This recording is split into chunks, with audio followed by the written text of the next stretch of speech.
Assalamualaikum warahmatullahi wabarakatuh. Selamat pagi anak-anak. Apa kabar kalian? Ibu berharap kalian semua dalam keadaan sehat walafiat. Pada pertemuan kali ini, Ibu akan menjelaskan sedikit tentang materi kita yang pertama, yaitu Teorema Pythagoras. Sebelum kita masuk ke Teorema Pythagoras, ada satu hal yang perlu kalian ketahui, bahwa Teorema Pythagoras hanya berlaku pada segitiga siku-siku. Silakan kalian perhatikan gambar yang ada di tayangan. Nah, di situ terdapat 4 gambar segitiga siku-siku. Silakan kamu identifikasi bagian-bagiannya. Oke, kita ambil sekarang salah satu segitiga yang ada.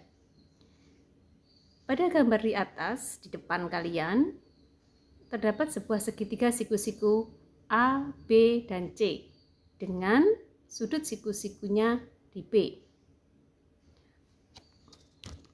Segitiga siku-siku ini terdiri dari 3 buah sisi. Sisi AC disebut dengan sisi hipotenusa atau lebih sering dikenal dengan nama sisi miring. Kemudian untuk sisi AB dan sisi BC disebut sebagai sisi siku-siku, di mana sisi AB dan sisi BC saling tegak lurus. Sudut siku-sikunya adalah sudut B. Sekarang kita lanjutkan untuk pembuktian Teorema Pythagoras. Pembuktian Teorema Pythagoras salah satunya adalah dengan menggunakan luas persegi seperti ini. Kalian perhatikan segitiga siku-siku dengan panjang sisi A kecil, B kecil, dan C kecil. Untuk daerah persegi, luas persegi merah adalah L1.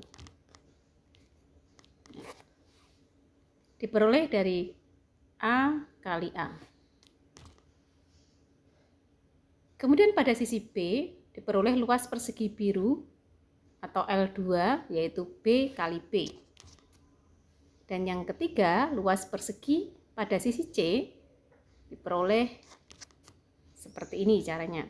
Silakan diperhatikan. Bahwa luas A pada sisi A dan luas pada sisi B jika digabungkan ternyata tepat menutup di luas sisi C. Nah, L3 adalah jumlah dari luas persegi merah L1 dan persegi biru atau L2. Sehingga diperoleh bahwa luasnya adalah A pangkat 2 ditambah B pangkat 2. Padahal persegi kanan ini adalah suatu persegi yang memiliki panjang sisi C, sehingga luasnya sama dengan C kuadrat.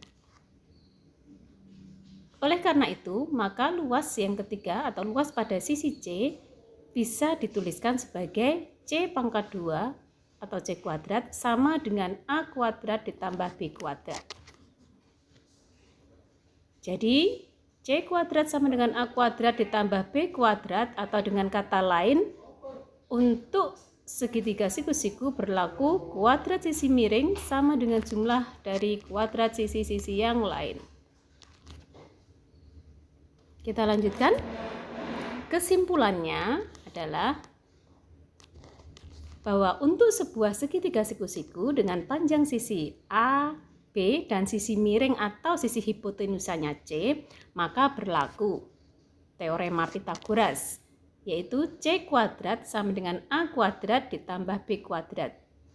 Untuk kalian ketahui bahwa sisi miring atau sisi hipotenusa biasanya merupakan sisi yang terpanjang atau adalah sisi yang terpanjang pada segitiga siku-siku tersebut. Sekarang mari kita lihat bagaimana cara menentukan panjang sisi segitiga siku-siku. Pada layar kalian sudah terdapat satu contoh, ya. Secara matematis, rumus dari Pythagoras biasa dipakai untuk menentukan panjang sisi dari suatu segitiga siku-siku. Di situ terdapat gambar segitiga ABC dengan panjang sisi AB 8 cm, panjang sisi BC 6 cm, sedangkan panjang sisi AC belum diketahui. Contoh 1. Diketahui segitiga siku-siku ABC dengan siku-siku di B, sudut siku-siku di B maksudnya, dan digambarkan sebagai berikut. Tentukan panjang sisi miring AC pada gambar di atas. Oke, kita coba penyelesaiannya. Karena segitiga di atas adalah segitiga siku-siku, maka berlaku rumus Pythagoras, yaitu AC kuadrat sama dengan BC kuadrat ditambah AB kuadrat. AC kuadrat sama dengan 8 kuadrat ditambah 6 kuadrat. AC kuadrat sama dengan 64 tambah 36. AC kuadrat sama dengan 100, maka untuk panjang AC adalah akar dari 100 atau 10 cm. Sehingga panjang sisi AC dalam segitiga siku-siku tersebut adalah 10 cm.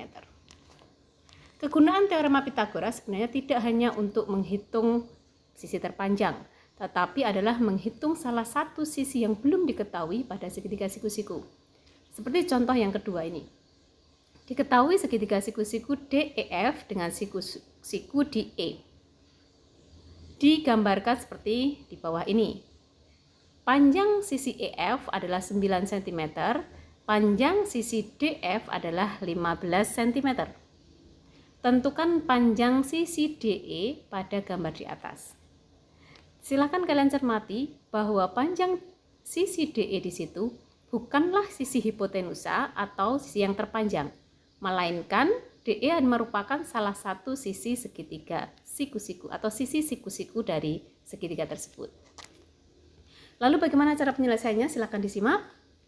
Karena DEF tadi adalah merupakan segitiga siku-siku, maka berlaku teorema Pythagoras seperti di bawah ini. DF sebagai sisi miring ya, dikuadratkan sama dengan DE kuadrat ditambah EF kuadrat. Untuk bisa mencari atau menemukan panjang sisi DE, maka kita pindah ruas untuk nilai DE-nya. DE kuadrat sama dengan DF kuadrat dikurangi EF kuadrat. Diperoleh 15 kuadrat dikurangi 9 kuadrat atau 225 dikurangi 81 sama dengan 144. Ini adalah DE kuadrat. Untuk DE sendiri maka akar dari 144 yaitu 12. Jadi, panjang sisi DE pada segitiga siku-siku di atas adalah 12 cm. Kita lanjutkan untuk contoh yang ketiga. Kegunaan teorema Pythagoras sebenarnya banyak sekali dalam kehidupan sehari-hari. Tidak hanya menghitung panjang salah satu sisi pada segitiga siku-siku, bahkan bisa juga untuk menghitung keliling. Contoh yang ketiga, atau latihan soal kita kali ini yaitu hitung keliling sebuah segitiga siku-siku jika sisi-sisi yang saling tegak lurus berturut-turut. Saya ulangi bahwa jika panjang sisi segitiga tersebut yang saling tegak lurus berturut-turut 5 cm dan 12 cm, maka kelilingnya dapat dicari dengan mencari terlebih dahulu sisi miringnya, yaitu C kuadrat sama dengan A kuadrat ditambah B kuadrat sama dengan 5 kuadrat tambah 12 kuadrat atau 169, sehingga untuk mencari panjang C adalah 13 cm. Kemudian karena yang ditanyakan adalah keliling, maka kita jumlahkan satu persatu, yaitu 5 tambah 12 tambah 13 sama dengan 30 cm. Demikian sedikit penjelasan materi tentang teorema Pythagoras. Semoga bermanfaat. Jangan lupa kerjakan umpan balik dan tetap semangat untuk belajar. Terima kasih. Assalamualaikum warahmatullahi wabarakatuh.